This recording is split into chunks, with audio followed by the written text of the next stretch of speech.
Jeff, Shadow Complex is out. Shadow Complex is finally here. It finally came out. Yeah. After like 9 years. I feel like I've been hearing about this game for a really long time. I love these types of action adventures. Yeah, totally. It looked really good the first time we've seen it, so it's really good to finally be able to... Back in 2009? Yeah, finally be able to play it. Shadow Complex Remastered. Yes. Is what actually just came out. And it actually just came out again. Yes. So this is not even the first release for Shadow Complex Remastered, right, because it was released on the Epic Games launcher last year? December? Yeah, now it's on Steam, consoles, modern consoles, postmodern. Yes. The PlayStation 4. Yes, that's a video game. That's a video game current console. Video game machines and Steam and all that stuff. We are using some experimental technology here. Okay. To pipe in a man who may be able to demystify some of this stuff for us. All right. Donald Mustard is on the line. Hey guys. How you doing, man? I'm so good. Thanks for having me on. This is awesome. Your office is cooler than ours, I think. You have like nice high ceilings and cool lighting. Art on the walls and stuff. We have a cool office, which, funny enough, like, I don't know if you can see it, but we have like the ceiling of our office looks a lot like ceilings in Shadow Complex. All these cool exposed pipes and stuff. Yeah.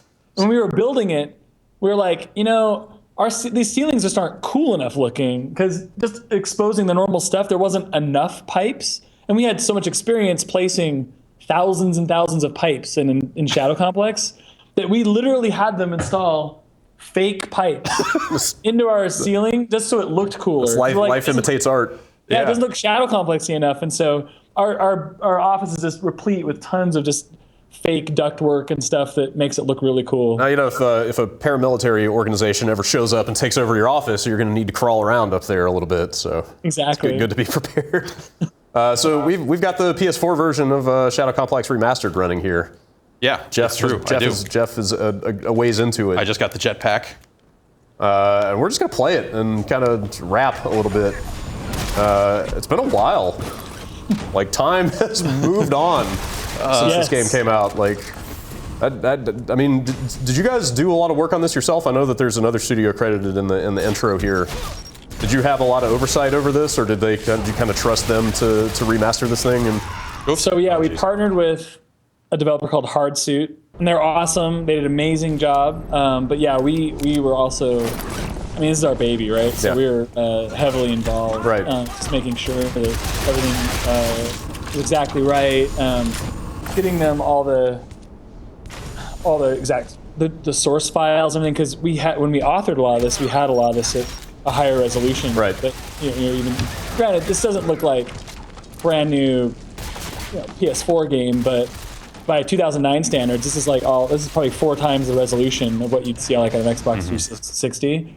And so getting all that source art and getting everything there, especially when we did like the Steam, like the PC controls, like we pretty much did that in-house here because we wanted it to feel really tight with a mouse and keyboard. And that took that took us a few months to get that all to actually feel really good. And how do you make a platformer feel good with a mouse and keyboard, right? Yeah. Especially where it's like when you get later in the game where you're like trying to be in a hyperspeed run while you're doing like a triple jump and a hook shot while foaming something. It's one thing to do that on a controller, but with a mouse and keyboard was pretty tricky. Yeah, so, I mean, there are moments in this game where there's just kind of a lot going on. So like getting all that working seems like it would definitely take some time. Yeah, like guys in the foreground and background, and exactly. it gets busy. Was there anything like since you kind of had this chance, was there anything that like bugged the shit out of you guys about the way it turned out originally that you were able to like go back and amend or fix up? Or a little bit. So that's interesting, right? Because there was an interesting philosophical moment, right, where we're like, we can Star Wars, extended edition the crap out of this if we want, right? But at the same time, like, people love Shadow Complex, and not just do they like it, but there's a really big kind of speedrunning community and stuff kind of built around it. And so we're like, if we change anything, we have to be pretty careful. We didn't want to in any way kind of taint the original version, right? Like we wanted to keep as much of it was there, and some of the little bugs or things that maybe pissed me off were things that the speedrunning community would use, or things that sequence breakers really liked, right? And so it's like we can't change some of this stuff, or else it's not really Shadow Complex anymore, right? And so we intentionally left a lot of it. So we were pretty careful about what we changed. That said, there was a few little things that really bugged us that we would, that we fixed or tweaked, especially anything that would like actually break any progression in any way or whatever. But yeah, for the most part, it's Shadow Complex. Yeah, and it seems like the parts of the game that you have expanded on kind of play into that a little bit more of like, here are some new achievements that are maybe focused on like, hey, actually do a really quality speed run here and get this achievement, get this trophy, that sort of stuff. I noticed there's a number of them in there. I think a lot of them are new, because I guess you guys could only have, 12 achievements back in the day? Exactly. So you're only allowed to do 12 achievements. Right, so there's a ton more in this version, and there's a bunch that are just like, finish it with a super low percentage of items, or finish it with 100% of items, or finish it in like 2 hours or whatever. Like, it would take a lot of legwork to get all the achievements. Yeah, I'm pretty sure that I got all the achievements in that original release. So when this came out, I was like, oh, I'll just knock all those out again. That'll be fun. And I looked like, oh wait, no, this is actually going to take genuine work, like five playthroughs or whatever. Yeah, to get this stuff done. That's well, and a lot of it was again just responding to. Okay, so you're missing a power up. If you go back to the left, nice. I always forget about this one. So this one's a hard one to see because there's not like any flashlight stuff that will reveal. Yeah. Just lit it really dark. If you just jump up that left corner. Yeah, I can kind of see the ledge. A ledge. Yep. Yep. Oh wow. Do you just have 100% of this game in your memory? Like, do you know where every item is? Okay, I want to claim that yes, of course. Right? I mean, I definitely 6 years ago. I could literally like play the game with my eyes closed, right, and get everything. But I hadn't played it in like years, and in doing this, I'd played through it not just once, a couple times to 100%, and it was kind of crazy because I didn't remember where everything was. It'd been long enough that, it was still the game I made, right? But it was long enough that I didn't know everything, and so I was able to kind of get a perspective on what it'd be like to play Shadow Complex as a normal person. And I'm like, man, this game's actually pretty sweet. It's pretty cool. Yeah, it seems like it came out at a time when like people were really. There weren't a lot of games like this. The games that were kind of following in that kind of Metroid-ish, Castlevania mold. It really feels like in the wake of Shadow Complex, a lot more people started, like indie developers, a lot of different studios kind of got back into making this type of game. Yeah, that's true. And also just like the landscape for indie development has gotten so much broader since then. Like right. you guys were kind of pretty early on in like XBLA being a thing that mattered. No, we were lucky. No, it's interesting. Because even like, within 2 weeks of Shadow Complex coming out, it was setting all these sales records and doing really well critically and all that stuff. And, Microsoft would call us up and be like, yep, we had 5 more Shadow Complex-like pitches today. Yeah. And even one of them like, yeah, there's this one that's, it's like this little creature in the forest. It's by like some of these, I think it's gonna be really cool. And, like Ori, right? That idea turned out to have a lot of merit. Yeah, and it's cool, right? Yeah. I'm so cool that, because I love these kind of games, right? And one of my secret hopes was that people would make some non-linear side scrollers so that I could have one to play through. And so I've gotten to have, I got Guacamelee, I got Ori, I got Axiom Verge. Yes, there was Insanely Twisted Shadow Planet. Yes, absolutely. Some great stuff. And I'm not saying Shadow Complex had anything to do with it, but whatever. It made me happy. I think there's some lineage there. Yeah, for sure. I would probably say there's something to that. Oh, that spider tank. So a lot of games kind of, a lot of similar games have been released in the time between the 2 releases of Shadow Complex. Yet there was never a Shadow Complex 2. And like it was one of those things that like felt really curious. I felt like there were pretty good explanations on your part at the time about like maybe why that wasn't happening and all that. But now this is coming back out again, and I have to wonder, like, is there any interest on your part to like putting this back out there? How much of it is like, let's gauge the interest in So get him to shoot the. Oh, get him to shoot the. Yeah. Right. Yeah, absolutely. Definitely. So our main motive for the remaster was just I've always wanted to be able to play it on, or all of us at Share. We wanted to be able to play it on not that I don't love my Xbox. I love my Xbox, but we always want to be able to play it on more than just a 360. We definitely didn't want to be left behind on just a 360, and it took us.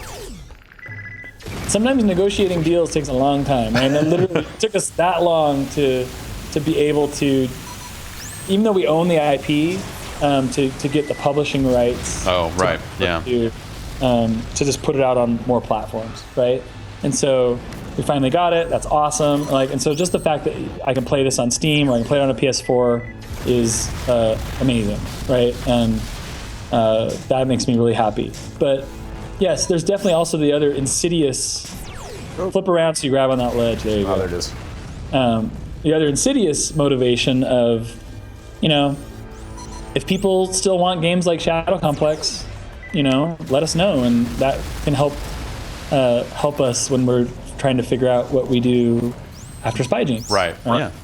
Because I guess at some point, Infinity Blade came out and just became the biggest thing in the world there for a while. So at some point, a lot of the studio focus moved over to that. We're still a pretty small team. Yeah. When we finished Shadow Complex, we were about 10 people. So we weren't very big, and we immediately began work on Shadow Complex 2 because honestly, in our minds, this was a good warm up, right? This by the end of making Shadow Complex, we were like, okay, I think we actually kind of understand this genre now. I think we could actually go make a good game. This genre. And not just good, we could actually really innovate in this genre. We kind of understood it enough. And so we began pre-production of Shadow Complex 2. We designed out the whole world on paper like we'd done the first time with a greater understanding of the rules. We then were able to take that in a very rough prototype geometry, build out the entire game with all the new power-ups and everything, and it was done. It's making me sad. Yeah. This is sad, but yeah, you can play through in a very ugly, no art. Yeah, right. Sure. But you can play through, and no art, no enemies, and no bosses.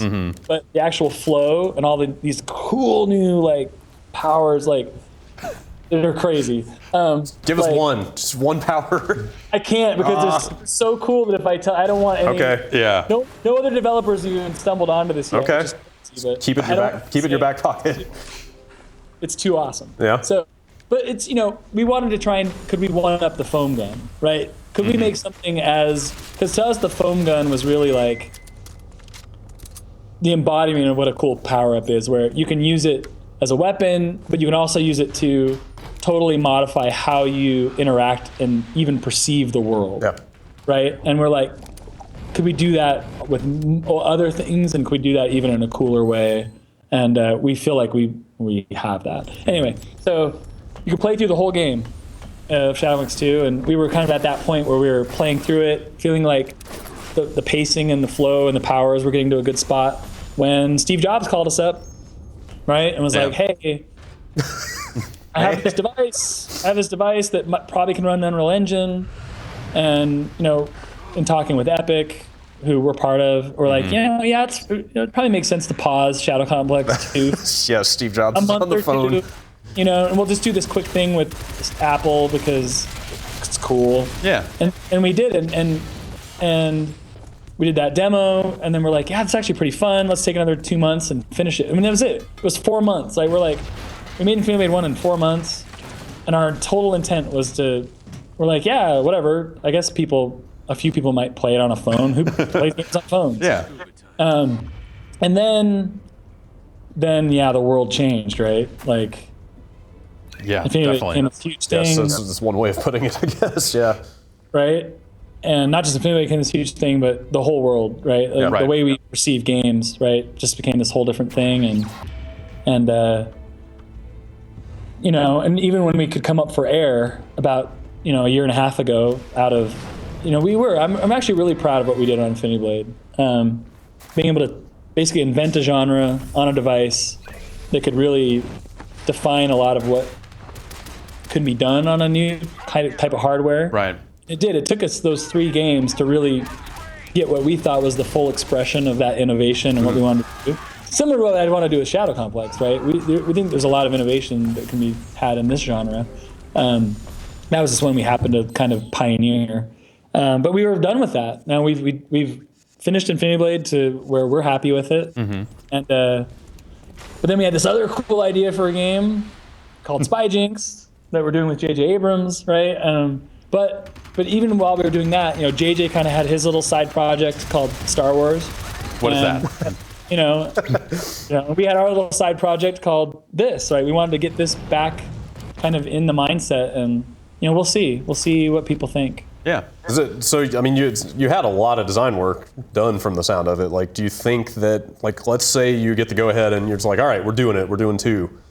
Would you just pick that up and keep going with it, or do you feel like enough time has passed since then that you can't just like plug that right into what the game would be now? No, it's a good question. I mean, I think the core is strong. Yeah, I mean, I think like the general, like, I still very strongly believe that like all the different kind of world-altering power-ups and stuff that we'd kind of come across and we were playing through are still pretty innovative and cool, crazy stuff. I think it would be silly not to, with 6 more years of not just perspective, but of all the learnings that we've learned from making other games we've made, like to really think through that. So we would. I mean, I would definitely look at everything again. Sure. But I think fundamentally, at least like the core of the world, which is the heart of these games, right?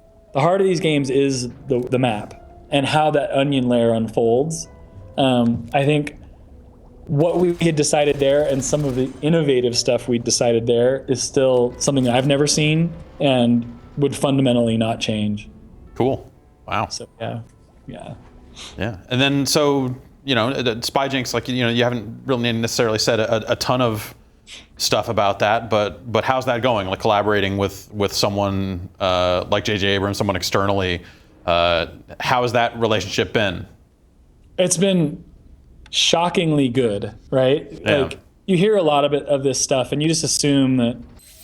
At least I do. I assume a lot of these types of collaborations are just marketing hype. Right. Oh yeah. And they're not actually real. But we've had good luck with, we worked with Peter David on Shadow Complex. Right. Who's one of my comic book idols. And, he was a great collaborator. And that kind of said to us, there's people out there. And we got to work with Brandon Sanderson on the Infinity Blade series, who's one of my favorite fantasy authors. And he was amazing, and we started to find these people. And JJ was one of those ones where we're like, there's just no way he can be that cool, but he really is. Not only that cool, but just that collaborative and that brilliant. And he's truly a gamer. Like he actually plays games. It seems like we're getting to that point now where like as gaming has been a thing now for decades and decades, like it seems like it's a lot more likely to find people in other mediums that are like super experienced with this one too, right? Yeah. And that's well, cool. I mean, even just like some of the stuff we've been doing, like like 10 Cloverfield Lane was directed by Dan Trachtenberg, right? Who's our age, huge gamer. And like the first time we met, I was, we were showing JJ some stuff on Spy Jinx, and he was there showing some dailies on Cloverfield, and he's like, oh my gosh, I'm like the hugest Shadow Complex fan. I'm like, oh my gosh, I'm like this huge, and you just meet these people who we're just not, maybe not this election cycle, but like we're just not that many years away from having a president who grew up playing Mario. Totally. Right. Yeah. And then just when that happens, like it's just the geeks have inherited the earth. Right. It just becomes an ingrained part of the culture. It's just part of our culture. Yeah, that's a really stark contrast to like the stories we've heard of like, some other story directors getting involved in video games, and then you hear like, oh yeah, they showed up at the studio like twice a year, right? And ate the food and like gave some commentary and left. Or like whatever. Just showed up and talked like this big pie in the sky stuff that like is not even realistic. Like okay, video games can't actually do what you're saying, but thanks. At least we can put your name on the box now. Yeah. Well, and that's I think you kind of hit on the point. One of the probably one of the best things about JJ is because he's a gamer, he understands the language of games, and he understands where we're at. in even the development of games. And so, yeah, when we're brainstorming and coming with ideas, it's not like, okay, literally 99% of what you just said is crazy. It's 99% of what he says is legitimate and is in line with the core structure of what we're trying to achieve, right? And so it's amazing. So we're so lucky. Like, there is knowledge in his head that other people just don't have, and I'm just trying to suck it out. Siphon what you can while you can. Yep. Yeah, that's cool. That's really cool. So, all right, you mentioned earlier that you could pretty much play through this game blindfolded. That would have been a really useful skill back in 2009. When you guys came through the first time. You mentioned before this, you've never actually quite heard the story of what happened when you guys brought this game around. Just rumors. Like, you remember, like, when you came to Sausalito to the basement, and we did a video with this. It was basically one of these. You sat and played the game for us. Yeah. You guys left the game there, and we had it like 2 weeks before launch. But video game embargoes being dumb and weird, we could only run footage of that visit, not like our own footage that we had taken. So we captured that video with you talking and playing. You guys left, and then we looked at the footage and realized it had been capturing at like 10 frames a second or something. So we had totally, and so we also had the voice track of us talking to you about the game split out from the game audio.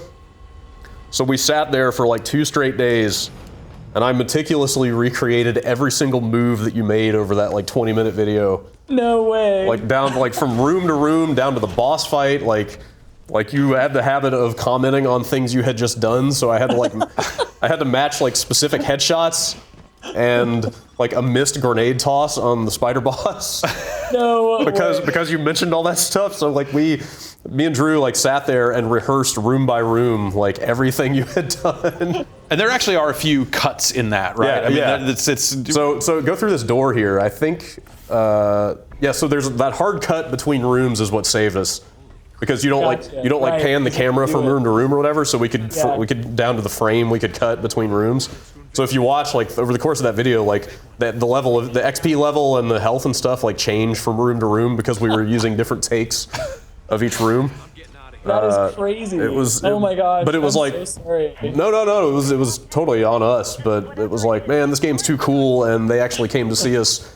We need to save this video. Yeah. This thing needs to happen. This game is too rad for us to not devote this time to this. I'll have to watch it again because I'm like, yeah, look, I just barely missed his head by 1 centimeter. It would just be like like you'd shoot a grenade and be like, oh, I missed that grenade or whatever, and it's just like, all right, well now I have to like pre-plan to miss this grenade to match up to that audio cue. So basically, you're like, my natural skills would not allow me to play so poorly.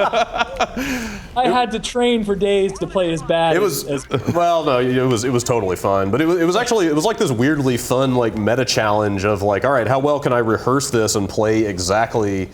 Like you hear stories of some developers rehearsing the shit out of their demos, that they're going out to show for the first time. It's like, okay, you have to walk down the street at this speed for 30 seconds until the phone rings, and then do this, and it was like a little taste of what that's. Jeff, not the triple jump. Okay. You don't need triple jump for that. Anyway, that was it was worth it. We wanted to get that video up, and we were willing to go to any lengths. Yeah. That's amazing. That's awesome. Yeah. I'm so sorry. No. It's all on us. But you should go back and watch that video again just to see that stuff. Yeah, it's. I don't know that we've had to do that since. There's been a couple cases of like footage getting lost that led to some weird. Like we edited files on a build once to remove some button prompts or something. But there's been a couple of things over the years. But that's definitely. Oh no! Oh, right. Yeah, it's been actually, so I played a lot of Shadow Complex when it first came out. I finished it multiple times and kind of just like got really good, like hit the max XP level, did all this stuff, and got the top of the friends leaderboard for all the punting and melee kills and all the headshots and all that stuff. And then I kind of fell away from it and have not been back since. So it's actually been really great to return to this and see like, oh man, it holds up. Like there are elements of it, like you were saying, like this little cutscene, the character's face, like obviously that stuff could be better if it was made from scratch today. But like this game holds up really well.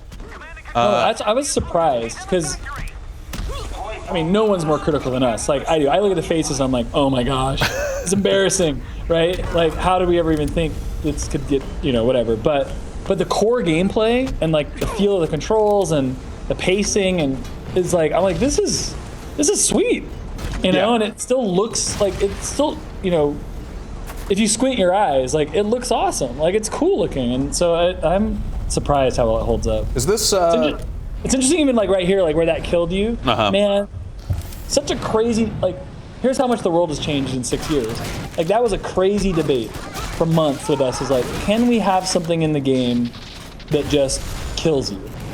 Because in 2009, you just didn't kill the player. Right. Yeah. Like, you don't kill the player. Like that's just, it's too hard. Gamers don't want hard game. They don't want anything that's challenges them or makes them have to think through. This is before Limbo. This is before anything, right? Dark This Souls, is like, yeah, before anything where it's like, how could you just have the player potentially die and then have to learn from that? And we're like, this is like every Nintendo game ever. Of course we need to do this. Like that was such a controversial thing within our studio, within Microsoft, to even just put that little Bernie thing in there. I'm just like, I'm doing it. I don't care. It's so silly. Like you wouldn't even think about that. That'll kill you too. Yeah, there you go. Like you just don't think about that in 2016, right? Right. Yeah. It's definitely. Yeah. I mean, a lot has changed, but thank goodness, right? Right. But yeah, like I was saying, I think this thing holds up super well. Yeah, I found myself surprisingly like really wanting to sit down and play through this again, even though like Uncharted is out and Doom is coming out and there's all these other games. It's like I kind of want to just sit down and play through Shadow Complex again. Right. Yeah. I should play Uncharted, but yeah. Yeah, then, it's also a good game, but both games starring Nolan North. Nolan North in a half-tucked shirt like that. All right, I had one more question just to satisfy my weird curiosity about game engines. I guess you guys were on UE3 when you made this. Like, is this still a ported version of UE3, or did you guys move this over to UE4 at this point, or? So this is still UE3, but it's like the same version of UE3 that is basically the 2016 version. So it's like the same one that's all like the Batman Arkham games. Okay. Right. So this is ported's the wrong word because it's the same engine, right? But this is the same. We updated all the code to the very, very latest version of Unreal 3. Okay. But it's not Unreal 4. If we ever did a different game or another, we would definitely do that. But for this, we wanted to. This was one of those things where like, if there was any risk at all of it feeling any different, if even the jump was just slightly different, like it just wasn't worth it to us. Yeah. And so, like if we were doing a different game or like a sequel, I'd be willing to, do all that. But for this, it just, I don't know. There's just too many people that love the game. It just felt, I would rather have its idiosyncrasies than mess up the core for anyone that really cares about it. Just for some bells and whistles, yeah. Yeah. Getting close to that foam gun here. You are. Yeah. Do you actually remember where the foam gun is? I don't, but like there's so many things that need to be foamed around here that I'm just like, okay, need to foam that and stick a grenade in it to get through there. Like just looking at these doors and going like, yep, okay, this is where I'm at. This is where I'm headed. Yeah. Yeah, I'm gonna have to sit down and spend some time with this for sure. Yeah. Well, cool. But it is interesting. It's interesting to see like what the role of a game, and not Shadow Complex specifically, but games like Ori and stuff like that have found success, right? Yeah. I mean, Shadow Complex is by no means unsuccessful. It's very successful. But in a world of Infinity Blades and in a world of, whatever, Destinies and things like that, like where does this genre fit? Right. And I think it does. I think it's going to take someone, hopefully us, really looking at the genre and saying, can this genre really be modernized and be relevant and be commercially viable and all those other things that you need out of a game nowadays, right? Mm-hmm. Yeah, exactly. Like, how do you budget for this given the way, even you look at like what XBLA was back then and the price points there, like, things have changed so much for games that were at this scale now. Like, do you make a sequel that is still at this scale? Do you blow it out into a full-on, big budget retail product and all this other stuff? Or actually going the other direction, like I know that you guys are doing Spy Jinx on Unreal on phones or on mobile. Like, would there be any temptation in a Shadow Complex 2 to design it not with mobile in mind, but at least like some hooks in there that it could work on both, or would you just go whole hog console design?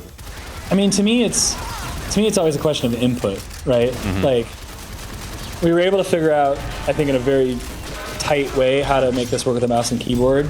But I have a really hard time. I have never been able to solve how to do this on a touch screen. Yeah, totally. Right? Yeah. Like, I mean, I think you could totally do a non-linear Metroid-esque or Shadow Complex-esque game on a touch screen. I don't know if you could do Shadow Complex on a touch screen. Right. Right, because to me, it was always just about the blend of doing multiple things at once. Right, even just watching Jeff, like he's jumping and double jumping while shooting, while like flipping a grenade the other way, and like all that kind of precision control without actual buttons and sticks seems pretty. Yeah. On like on screen touch, D-pad and buttons, just not the thing. Yeah, and so I would never want to. Same way when we were designing Infinity Blade, like I would never want to shoehorn an experience like this onto a device that isn't good for it. Sure. Sure. So, all right. Well, you're getting a phone call. I'm getting a phone call. That's weird. Yeah. All right. Cool. Well, it's 'cause I'm at an Apple, right? And so it's letting my phone come through. Sorry. sure. No worries. Let's see. It's just JJ. He'll call back. Yeah. Exactly. Well, excellent, Donald. I really appreciate you. More Jar Jar. More Jar. Finally. Really appreciate you taking the time to sit down and check this out with us. It's been a while since I thought about this game, and I'm actually really happy that there's a reason to think about it and play it again. Thank you. Yeah, it's crazy even just seeing this, right? It's like weird nostalgia, and but thanks, guys. Also, the idea of like feeling nostalgia for something that happened in 2009 just makes me feel super old. Well, yeah, there's that too. But we're old. yes. That's it, man. Fair enough. Yes. Cool. All right. Well, thanks a lot, Donald. Appreciate it. Yep, Yeah, thanks, guys. thanks. Okay, bye. Bye. See ya.